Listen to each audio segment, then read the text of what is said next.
Point रह गया अक्रियता का। कौन सा? बाकी सब पॉइंट हो गए। अक्रियता फिर सनातन धर्म। पहले अक्रियता। अक्रिय किसे कहते हैं? ए और क्रिय, जिसमें क्रिया नहीं होती है। जिसमें क्रिया है उसके लिए पीछे आगे हमने ए लगा दिया। क्रिया माने कुछ होना और ए माने कुछ नहीं होना। क्या लगा दिया? उसके पहले ए जोड़ दिया हमने। ए प्रत्यय जोड़ दिया तो क्रिया से अक्रिय हो गया और ए डाल क्रिया हो गई। अब यहाँ प्रश्न आता है कि अक्रिय कौन है? अक्रिय कौन? तो यहाँ पर शास्त्रकार कहते हैं कि अक्रिय आत्मा है, अखंड आत्मा एक है, उसमें क्रिया ऐसा है। फिर कहते क्रिया काय होती है? बोले नाम रूप माया में होती है। तो प्रश्न ये आता कि नाम रूप तो मिथ्या है, नाम रूप तो मिथ्या है, इसमें क्रिया कैसे होगी? ये शरीर तो जड़ है, क्रिया क्या कर लेगा? शरीर तो जड़, इसमें क्रिया कैसे हो सकती? उसके होने से क्रिया होती ही प्रतीत होती है। उस चेतन के होने से शरीर में क्रिया होती हुई प्रतीत होती है। जड़ शरीर क्रिया नहीं कर सकता, जड़ शरीर क्रिया नहीं कर सकता। जैसे उदाहरण के लिए ये पंखा लटक रहा है, चला रहा, ये पंखा चलता है, क्या करता? चलता तो हवा देता है। क्या देता है? तो क्या हवा पंखे के अंदर है? हवा कहाँ है? हवा तो कमरे के अंदर है। तो पंखड़ी क्या करती है? उस हवा को घुमा रही। हवा तो पहले ही है, हवा के अंदर से, पंखे के अंदर से कोई हवा नहीं आती। पंखड़ी हिली तो जो यहाँ हवा उसी को खिला रही है। जैसे आप ऐसे करो, हवा आती है, क्या इसमें हवा है? आप अपने कान के पास ऐसे करो, हवा आ रही है ना, करके देखो आती है तो क्या इस उंगली में हवा है? नहीं, जो आस पास में हवा हो व्यापक है, कोई हिल रही है इससे। क्या हवा जो ठसाठस है उसमें कुछ नहीं हो रहा, हवा तो ठसाठस है। केवल आपके हाथ के हिलाने से जो हवा आ रही है, ये भ्रम है कि हवा आ रही है। हवा तो पहले, लेकिन इससे वो विशेष बन जाती है। क्या बन जाती है? जैसे कल हमने कहा था कि सूरज की रोशनी सीधे पेड़ पे गिरती है तो पक्षी नहीं चमकते, और शीशा सीधा पक्षी को नहीं उड़ाता। लेकिन सूरज की किरणें शीशे पर आकर विशेष बनती हैं तो चकाचौंध होती है तो पक्षी वहां से उड़ जाता है। ये शीशे से रोशनी हमारे आंख पे आती है, एकदम से आंखें बंद हो जाती है, तो विशेष बना। कल हमने कहा था कि रजाई गर्म होती है, आप गर्म होते हैं। रजाई गर्म है, आप ठंडे तो रजाई आप गर्म नहीं कर सकते, और आप गर्म है तो रजाई गर्म नहीं कर सकते। इसका मतलब आपके ओढ़ने से, रजाई के मिलने से विशेष प्रकार की गर्मी पैदा होती जिससे आपको ठंड नहीं लगती। रजाई गर्म नहीं होती, आपके अंदर ऊर्जा है तो बाहर की हवा को रजाई रोकती है, अंदर से आपकी बॉडी में गर्मी निकलती है तो पूरी रजाई गर्म हो जाती है। इसलिए आप अकेले ठंड में घूमो तो जुकाम लग जाएगा। गर्मी तो आपके अंदर है, वो गर्मी विशेष बनेगी जब रजाई ओढ़ लेंगे, कंबल ओढ़ लेंगे, वो गर्मी बाहर नहीं जाएगी। तो रजाई के अंदर रहेगी तो आप अपने आप गर्म महसूस करो, तो विशेष बड़ी हो गर्मी। रजाई अलग थी तो ठंड नहीं लगती, आप अलग थे तो ठंड मर गए। लेकिन आप रजाई जब मिल गए तो उसमें गर्मी होगी। क्या हुई? सूरज अलग था, शीशा अलग था, कोई दिक्कत नहीं पक्षी को, लेकिन सूरज की किरणें की रोशनी शीशे पर आई, वो विशेष बन गई तो पक्षी चमक गए, या हमारे ऊपर आई चमक, विशेष बना। तो ये हो गया। अब प्रश्न आता है कि क्रिया किसमें है? हवा में क्रिया नहीं।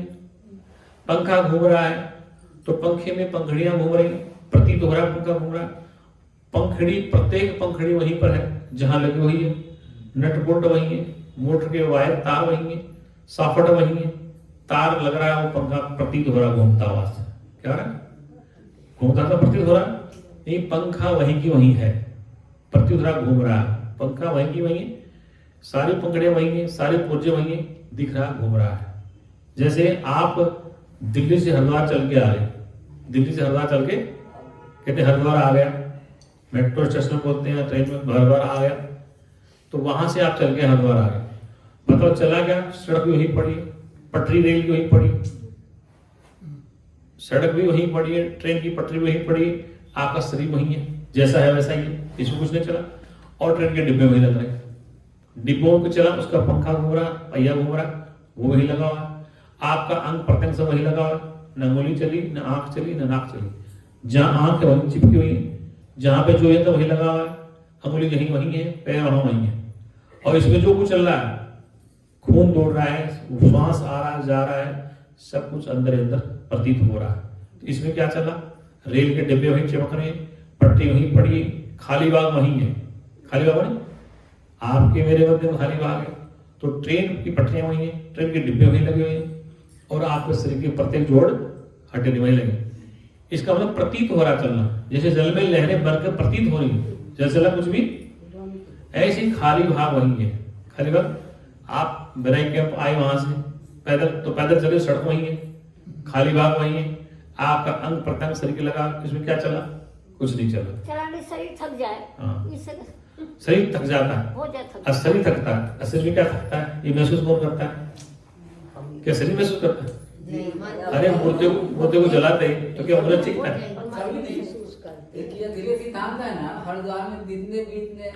अब बोला मत तू, ज्यादा ज्ञानी मत बना। ऐसा नहीं है, इस संसार में हर कोई चीज को कहना नहीं चाहता समाज में। वशिष्ठ ने, योग वशिष्ठ ने कहा इस बात को श्लोक में, इशारा किया थोड़ा सा, हे राम तीन काल में कुछ नहीं हुआ। दो चार श्लोक बोले, बोले खोला नहीं उन्होंने। क्या तो कोई रहस्य जानते नहीं थे या समझ में नहीं थी, इसलिए गुरु जी से बात को खोल दिया। ठीक है, और ये बातें जो आपका अपना शिष्य है या आपकी संस्था जुड़ा है या आपको चाहता है, तभी उस बात को कहना चाहिए, किसी को बताना, क्योंकि इसका अर्थ का अनंत लोग लेते हैं, समझते हैं नहीं, और वितरणवाद बनाएंगे, बकवास कर। इसलिए थका क्या? आपका शरीर नहीं थकता है, आपका मन बुद्धि को आराम मिल जाता है तो शरीर आराम पाता है। स्थूल नहीं थकता है, सूक्ष्म थक जाता है। भोग तो सूक्ष्म है ना, शरीर क्या होगा? अरे बुजुर्ग आज पड़ा है चार मरने वाला, रसगुल्ला खिला दो, तो वो क्या है? वो मन की शक्ति है। पोते को बुला दो, पोती को मिला दो, दामाद को मिला दो, वो क्या? शरीर तो मुर्दा है। वो कहता है कि पोते को बुला दो, रसगुल्ला खिला दो, रबड़ी खिला दो, बहू को दिखा दो, तो ये क्या है? ये सूक्ष्म वासना है। मरते वक्त भी बुजुर्ग आदमी अपने रसगुल्ले की चिंता करते हैं। रबड़ी खाओगे बाबा? रसगुल्ला खाओगे बाबा? नहीं, नहीं खाए। पोते को दिखा दो, पोते को आ गया। जब तक पोता है तो शरीर छोड़ता है। तो ये क्या है? ये वासना है सूक्ष्म। क्या है? अंतिम समय में आपको सबको हटा दो, हो जाता है क्या? हो, हटो यहाँ से। और तुम्हारे अंदर में सूक्ष्म वासना है कि पोता आ जाए, पोती आ जाए, पत्नी आ जाए, रसगुल्ला आ जाए, रबड़ी आ जाए, ये सब, तो उनको सबको पहले छटा। अंतिम समय में आपको श्वास आराम से छोड़ना है, किसी में आसक्ति नहीं रखनी, क्योंकि निश्चित रूप से शरीर जाने वाला है। एक पल का है, 1 सेकंड का, 2 मिनट का मामला, 1 मिनट का, तो फिर ये आसक्ति किस काम? इतना जीवन बीत गया, भोग भोग लिया, खा लिया, पी लिया, अंत समय खाली लो, हटाओ सब। हटाना वैराग्य, वैराग्य से शांति, शांति से प्रबंध की। इसलिए हर प्राणी अंत समय में कहता है हटा दो, अब भोजन नहीं खाएंगे, दूध नहीं पिएंगे, नहीं मिलता, तो वो क्या? उसकी वैराग्य स्थिति है। क्योंकि शरीर इतना कष्ट पा चुका है, वो चाहता है शरीर दोबारा असर नहीं ले। अब शरीर नहीं चाहिए, अब शरीर, कई लोग कहते हैं महाराज जी अब हमें नहीं चाहिए, सारे काम हो गए वहां, अब भगवान हमें उठा ले। अरे भगवान तो उठा लेगा, लेकिन तुम्हारी जो वासना तो जिंदा है कि भगवान तुम्हें नहीं उठा। तुम अपने संकल्प वासनाओं से जिंदा हो। क्या? अभी तक आपके अंदर कुछ ना कुछ, इसके लिए ऐसा कर दूं, पोते के लिए ऐसा कर दूं, नाती के लिए ऐसा कर दूं, ये प्लॉट उसके नाम होगा, ये मगा, ये अंदर वासनाएं चल रही है, तो आप तो जिंदा खुद बैठे। जितनी बात खत्म करोगे, खाली रह पड़ेगा। गुरु जी कहते हैं 40 दिन तक आप भोजन मत करो, आपका शरीर शांत हो जाएगा। 40 दिन तक भोजन मत करो, 40 दिन भोजन नहीं करोगे, जिंदा रहोगे, मरोगे नहीं, पानी पीते जाओ। जितने नेता लोग जो धरना देते ना, उन्होंने साहब उपवास कर लिया, धरना दे दिया, सत्याग्रह प्रारंभ कर दिया, तो भोजन खाना बंद कर देते। सरकार को चिंता होती, ये मर जाएगा, किडनी खराब, तो पुलिस आती है, जूस पिलाती, बिठाती, खड़े हो, तो वो सबसे बड़ा साधन है। क्या? अन्ना हजार कोई भी जो करते हैं, तो पुलिस, सरकार की ड्यूटी बनती कि आपके सामने एक व्यक्ति अनशन करके बैठ रहा है, मर रहा है, तो आपकी ड्यूटी बनती या तो उसकी मांग मांगो या तो समझाओ। तब सरकार वहां कभी उसको हटाओ वहां से, पुलिस भगाती, उसको पानी पिलाती, जूस पिलाती, भाई सब सांस, क्योंकि भूखे रहने से किडनी, लीवर सब खत्म हो जाता है। तो चार नहीं, 6 साल बाद किडनी पर असर जाता है, लीवर पर इफेक्ट होता है, तो लीवर, किडनी फंक्शन काम करना बंद कर देता है। पानी नहीं जा रहा है, भोजन नहीं जा रहा है, तो शरीर क्या काम करे? तो धीरे धीरे भूखा रहने से किडनी, लीवर, फेफड़े सब खत्म हो जाता है, क्योंकि इसको ऊर्जा चाहिए, पानी चाहिए, भोजन चाहिए। अगर पानी भोजन नहीं मिलेगा तो शरीर धीरे धीरे अंदर कमजोर होता चला जाएगा, क्योंकि वो जिंदा इसी पे। फिर सच्चिदानंद भगवान की, इसलिए क्रिया हमेशा 2 में होती है। किसमें होती है?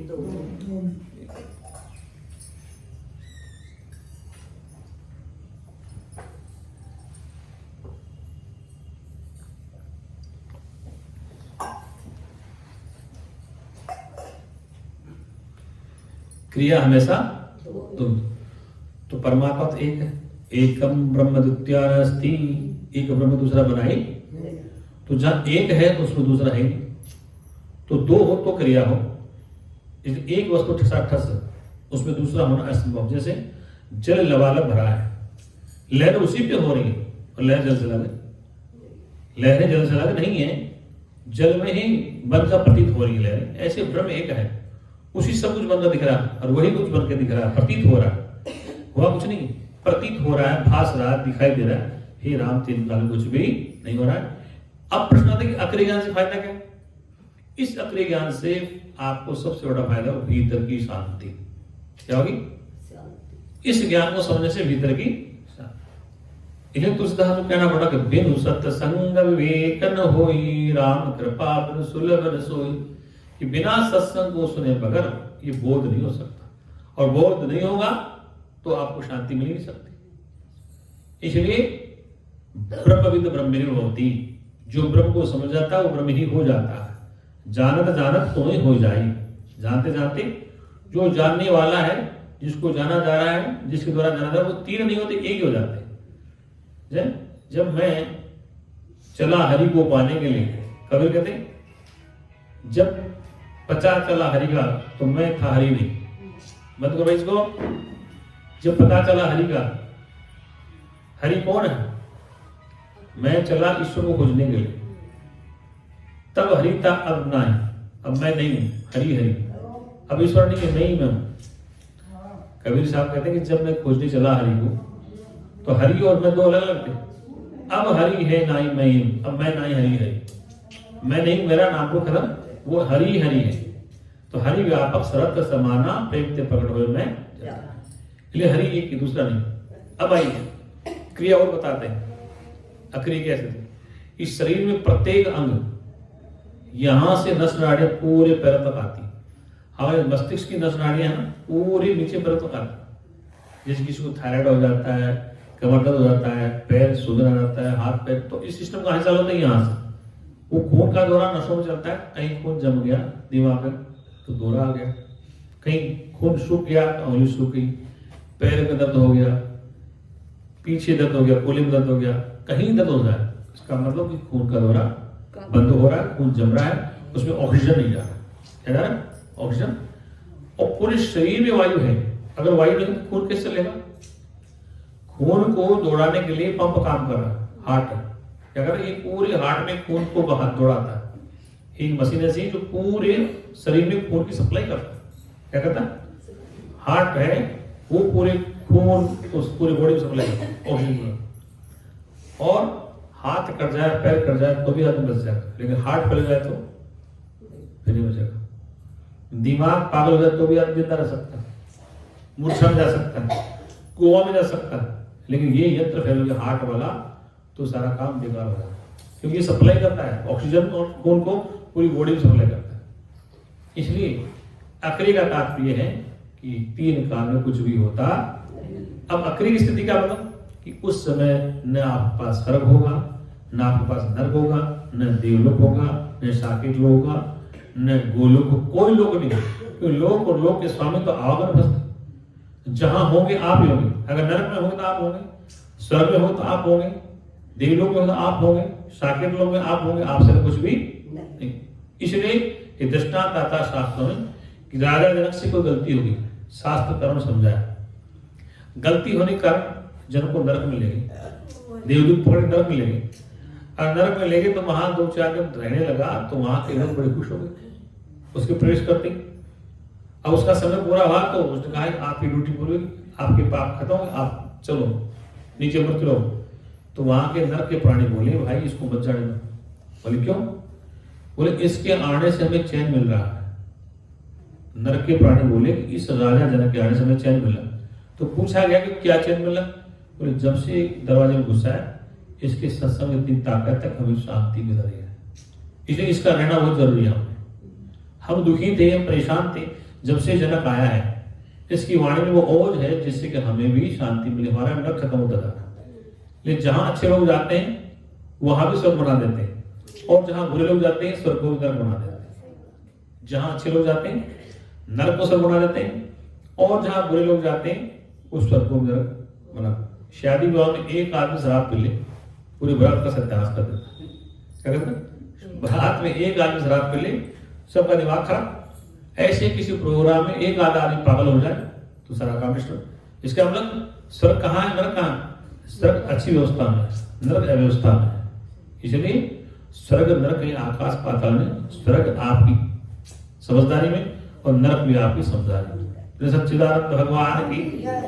और इस अक्रिय ज्ञान से न स्वर्ग जाना है न नरक जाना है, केवल जहां जिस जगह वही मुक्ति को पाए।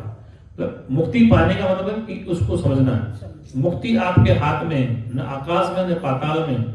मुक्त कहाँ हो? ब्रह्म व्यापक है, व्यापक होने के बाद जहां तुम हो, जिस तुम बैठो वही ब्रह्म है, वही बोध करो। जैसे मैंने कहा कि इस कमरे में हीरे हीरे दबे पड़े, ऐसी कोई जगह नहीं जहां हीरा नहीं है।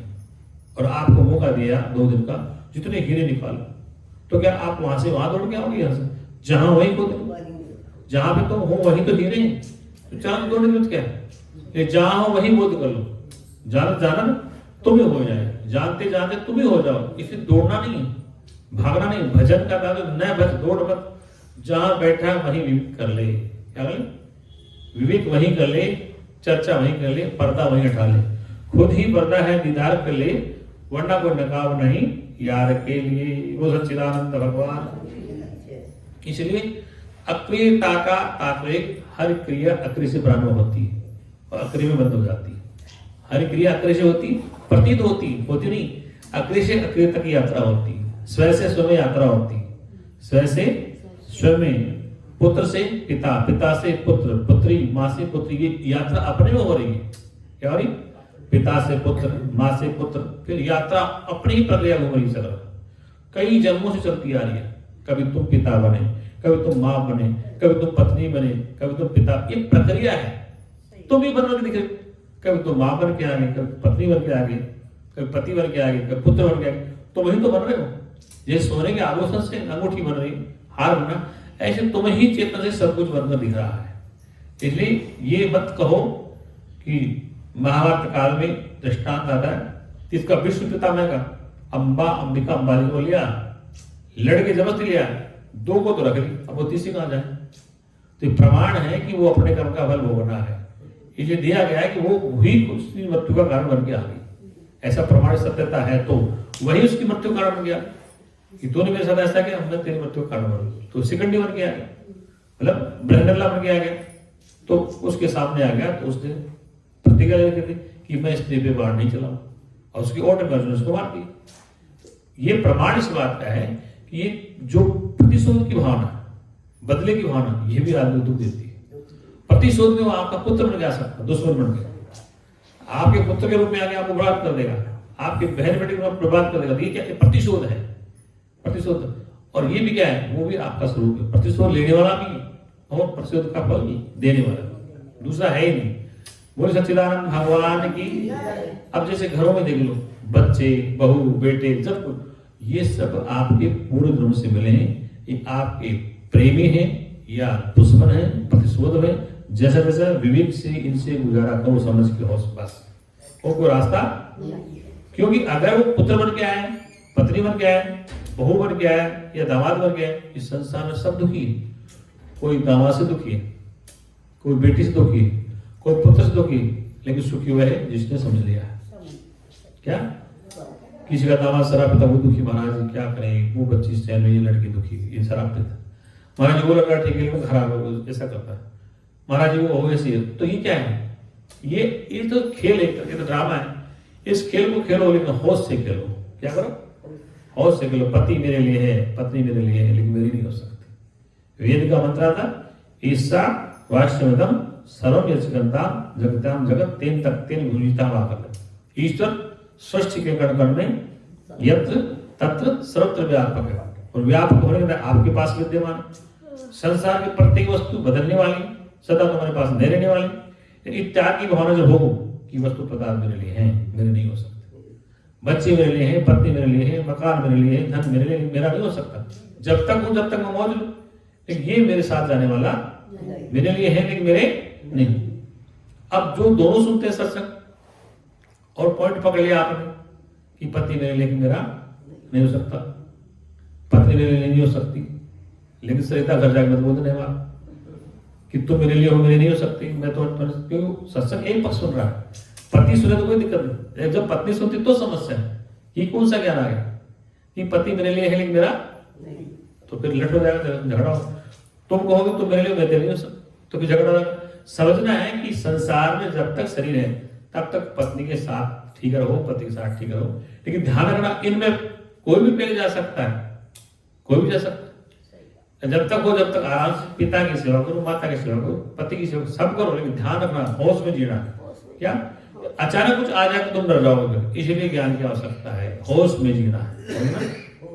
अरे सावित्री होश में जी रही थी, क्या सत्यवान सावित्री किस्सा सुना, तो होश में जी रही थी। होश में जियोगे तो दुखी नहीं होगे, और बेहोश में जियोगे तो सच्चिदानंद भगवान की। इसलिए ये हो गया अक्रिय ज्ञान। अक्रिय ज्ञान के फायदे क्या है? संसार में आप सर्व से बच जाओगे, जगत में पाप पुण्य से बच जाओगे, जगत में हानि लाभ से बच जाओगे। जो कुछ हो रहा है अच्छे के लिए हो रहा है, जो कुछ हो रहा है अच्छे के लिए हो रहा है। और चिंता मत करो, आयुष आनंद दी सी जय आनंद दी, चिंता किसने कीजिए मौजा बड़ी, लेकिन होश में लो मौज। ये नहीं तुम सूर्य को काट जाए, होश में जीना तो मौज है। आप नींद से को काट जाए तो होश में जीने का मतलब हर समय सावधान रहो। बाजार में जाओ तो सावधान, होश का मतलब कि हर क्रिया सावधान से, हर कर्म सावधान से, होश में बेहोशी फंसता हो। बाजार में सामान ले जाओ, किताब खरीदने जाओ, कपड़ा ले जाओ, तो ज्ञानी सबसे बड़ा चतुर होता है। ज्ञानी सबसे बड़ा चतुर होता है, वो हर चीज को देखता है। बाजार जाएगा तो सामान खरीदेगा, तो कमरे में जाएगा तो पुस्तक लेगा, तो व्यवहार करेगा, वो एक्सपर्ट होता है, क्योंकि वो होश में हंसना। होश मानी अपने होश में। कई बार वो जानते हुए लुट जाता है, जैसे गुरु जी को कई लोग लूट लेते थे, सीमेंट के पैसे दे दो, ये दे दो, वो जानते थे क्या कि मैं जाने मुझे लूट रहा है, तो बोलते हुए चल बेटा लेगा। वो जानते थे, जानते हुए भी लूट जाते थे। वो ये नहीं वो मतलब बेहोशी में लूट करते, जानते थे, जानते कि टके के नीचे पैसे गायब कर ली, जानते थे कि आदमी आ गया, 50 कट्टे के पैसे मिला दो, लेके भाग गए। वो जानते थे कि लूटने आया है, जानबूझ जानते जान के लुटवाते थे कि ले जा बेटा। अब उसका परिणाम वो होता जब उसकी नीति खराब हुई, उसकी नीयत खराब होगी, महाराज के पास तो पैसे कम ही गए, 10 कट्टे ले दो, सरिया दे दो, ये सीमेंट दे दो, ये ऐसा दे दो, ले जा बेटा। वो जानते थे कि अपने कर्मों का फल खुद भोगेगा। क्या करेगा? क्योंकि ये संसार के टुकड़े दोनों हाथ के दाम, ये चने हैं लोहे के। क्या है? जो तुम मुझे 10 रुपए 100 रुपए 1000 500 चने हैं हमारे, हमारे भी नहीं होता है। भजन करें तो फंस जाएंगे, नहीं काटे के हमारे हाथ। ये संसार के टुकड़े और दोनों हाथ के दांत, भजन करो ना संतों ने काटेंगे तुम्हारे हाथ। क्या? ये संसार के टुकड़े दोनों हाथ के दांत, अरे भजन करो संतों ने काटेंगे तुम्हारे हाथ, निकल जाएंगे। संत के भी नहीं बचता वो, और तो बात छोड़ो। इसलिए इस पे अधिकार उसी का है, जो भजन करता है, जो सत्संग करता है, सेवा करता है, उसका अधिकार, बाकी किसी का अधिकार। वो सच्चिदानंद भगवान की। अब सनातन धर्म सुबह कर लेंगे, फिर 2 घंटे क्या सुनाएंगे आप? हाँ, सनातन धर्म सुबह बता देंगे। हाथ जोड़ो, वेद मंत्र बोलो। सर्वे भवन्तु सुखिनः, सर्वे सन्तु निरामया, सर्वे भद्राणि पश्यन्तु, मां कश्चित् दुख भाग भवेत्। हे ब्रह्म पिता परमात्मा, सब सुखी हो, दुखों से आजाद हो, यही हमारी सद्भावना।